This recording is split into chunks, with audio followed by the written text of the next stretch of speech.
కొంచెం చచ్చిపోండి మావయ్య గారు. చచ్చిపోనా? ఇప్పుడే చచ్చిపోండి. చచ్చిపోనన్నా. మీకు తెలియకుండానే మీ ప్రాణం పోయేలా చేస్తామండి.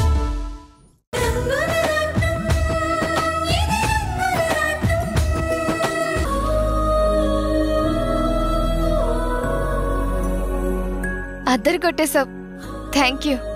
నాకు కావాల్సింది థ్యాంక్స్ కాదు మేడం, పిజ్జా అమౌంట్. సరే, పే చేయవే. ఓకే. 1 minute. చెప్పరా, ఏంటి మ్యాటరు? ఏంటేంట్రా, మర్చిపోయావా? నా గర్ల్ ఫ్రెండ్ కోసం ఓ మంచి కవిత రాసిపెట్టమని చెప్పాను కదా. ఒరే ఫూల్, నీ గర్ల్ ఫ్రెండ్ నిన్ను ఇంప్రెస్ చేసేలా నేను కవితలు రాసిపెట్టడం ఏంట్రా? ప్లీజ్ రా చందు, నువ్వు రైటర్వి కాబట్టి నిన్ను అడిగాను. షటప్. నేను రైటర్నైతే నీ గర్ల్ ఫ్రెండ్ కోసం నువ్వు రాసినట్టు కవితలు రాసిపెట్టాలా? అలా అడగడానికి నీకు సిగ్గేయట్లేదురా?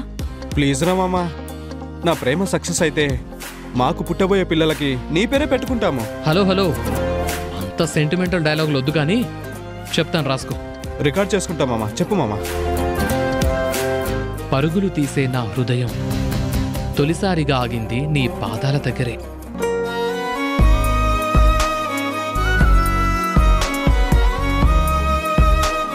ఒక్క చూపులోనే అర్థమైంది నాకు, ఇన్నేళ్లుగా నేను వెతికే నా కలల రాణివి నువ్వే అని. చిరునవ్వుల వరమిస్తావా, చితి నుండి లేచొస్తా.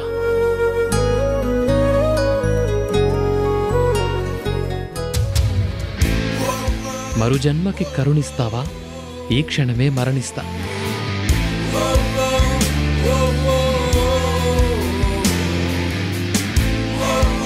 రై, రాసుకో, పండగ చేసుకో. ఓకే మామా, సూపర్. ఆహా, ఎంత పొయిటికల్ గా చెప్పాడు.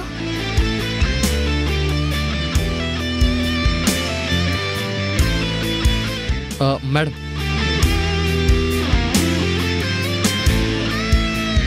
మీరు రైటరా? ఏదో ఏం తోచినప్పుడు తెల్ల కాగితాన్ని పెన్నుతో నల్లగా చేస్తూ ఉంటాను. బాయ్.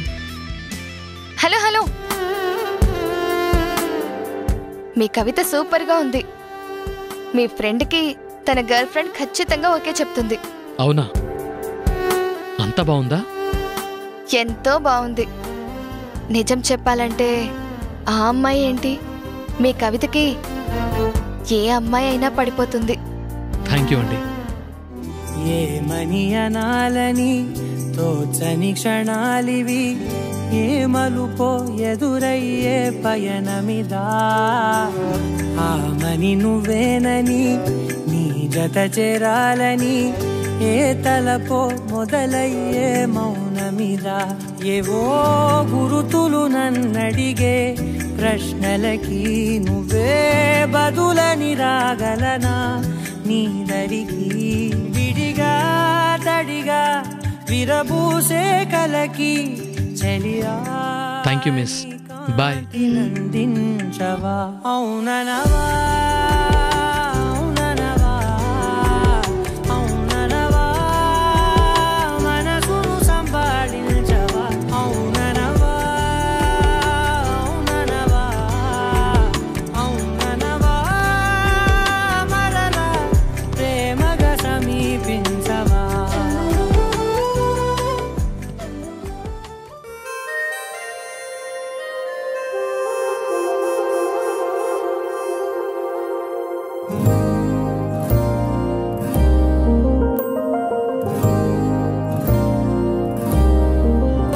శశి, నేనొక మాట అడగనా? అడుగు. నీకు మా సీతావదన అంటే ఎందుకంత ఇష్టం? తెలీదు బాలు. ఇక్కడికి రాగానే ఫస్ట్ టైం సీతని చూడగానే ఎందుకో చాలా బాగా నచ్చేసింది. తను చూపించే అభిమానం, తన కలుపుగోలుతనం, తన సిన్సియారిటీ, తన సింప్లిసిటీ, వాట్ నాట్ ఎవ్రీథింగ్. సీతలో అన్ని క్వాలిటీస్ నాకు చాలా చాలా బాగా ఇష్టం. ఆఫ్ కోర్స్ ఇంట్లో వాళ్ళందరూ అంటే కూడా నాకు చాలా ఇష్టమే. కానీ నేనంటేనే కొంతమందికి ఇష్టం లేదేమో అనిపిస్తుంది. నోనో అలాంటిది ఏం లేదు శశి. నువ్వన్నా నేనన్నా మన ఇంట్లో అందరికీ ఇష్టమే. It's okay Balu. అయితే చెప్పు, మీ రామన్నయ్యకి నువ్వంటే ఇష్టమా లేక ఆదిత్య అంటే ఇష్టమా? ఇదేం ప్రశ్న? మా రామన్నయ్యకి తమ్ముళ్ళన్నా మా చెల్లెన్నా చాలా ప్రాణం. మా కోసం ఏదైనా చేస్తాడు. అందుకే రామన్నయ్య అంటే నాకు దేవుడితో సమానం. అది కాదు బాలు, జనరలీ బ్రదర్స్ మధ్య కానీ సిస్టర్స్ మధ్య కానీ కోపాలు, పోటీలు, జెలసీ ఫీలింగ్స్ లాంటివి కూడా ఉంటాయని అంటారు కదా. ఆఫ్ కోర్స్ నేను ఒక్కదాన్ని కాబట్టి నాకు తెలియదు అనుకో. అర్థమైంది శశి. కానీ మా మధ్య చిన్నప్పటి నుంచి ఇప్పటిదాకా ఎలాంటి డిస్ప్యూట్స్ లేవు. మా మధ్య ఎలాంటి దాపరికాలు కూడా లేవు. మేమన్నీ షేర్ చేసుకుంటాం. ఐసి, మీ రామన్నయ్య మీద నీకు అంత కాన్ఫిడెన్సా? యా శశి, నీకు సీక్రెట్ చెప్పనా? చెప్పు బాలు. మనిద్దరం అమెరికాలో లవ్లో ఉన్నప్పుడు తాతయ్య వాళ్ళు నాకేదో పెళ్లి సంబంధం తీసుకొచ్చారంట. ఆ మ్యాటర్ని రామన్నయ్యకి చెప్పి నాతో మాట్లాడమంటే తను నాకు కాల్ చేశాడు. అప్పుడే నేను ఫస్ట్ టైం ఒక అమ్మాయితో ప్రేమలో ఉన్నానని మా రామన్నయ్యతో చెప్పేశాను. Is it? అవును శశి, మా అన్నయ్యకి నువ్వెవరో తెలీదు. కనీసం నీ పేరును కూడా తనతో చెప్పలేదు. కానీ నేను ఒక అమ్మాయిని ప్రేమిస్తున్నానని చెప్పగానే రామన్నయ్య ఒక్క క్షణం కూడా ఆలోచించకుండా ఓకే అన్నాడు తెలుసా. ప్రేమంటే మా రామన్నయ్యకి అంత రెస్పెక్ట్. ప్రేమ? ఆ చీటర్కి ప్రేమ విలువ కూడా తెలుసా? చెప్తా. That's really great. బావగారు ప్రేమించి పెళ్లి చేసుకోకపోయినా ప్రేమించుకున్న వాళ్ళకి అంత సపోర్ట్ చేస్తారన్నమాట. అన్నమాట ఏంటి, ఉన్నమాటే.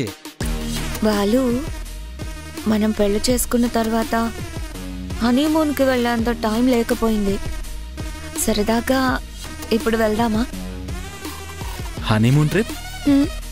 ఓకే, చెప్పు ఎక్కడికి వెళ్దాం? బాలు, నాకైతే ఎప్పటి నుంచో పారిస్ చూడాలనుంది.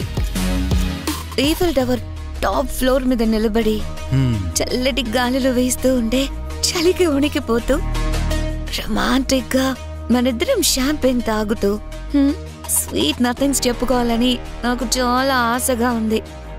చెప్పు బేబీ, నా ఐడియా ఎలా ఉంది? మతిపోయేంత థ్రిల్లింగ్ గా ఉంది శశి. మనం తప్పకుండా వెళ్దాం. కానీ ప్యారిస్ ట్రిప్ అంటే చాలా డబ్బు కావాలేమో. అబ్బా, డబ్బుదే ఉంది.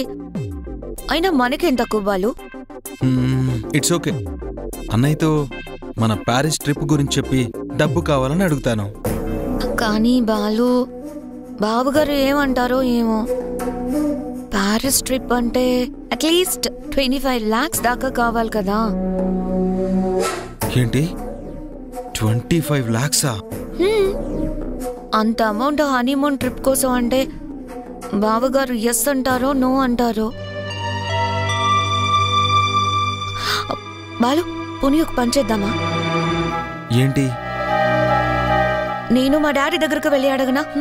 నోనో, వద్దు శశి. మన హనీమూన్ ట్రిప్ కోసం మీ డాడీని డబ్బు అడిగితే ఏం బాగుంటుంది చెప్పు. మరి ఎలా బాలు? ఎలా ఏంటి? You are my wife.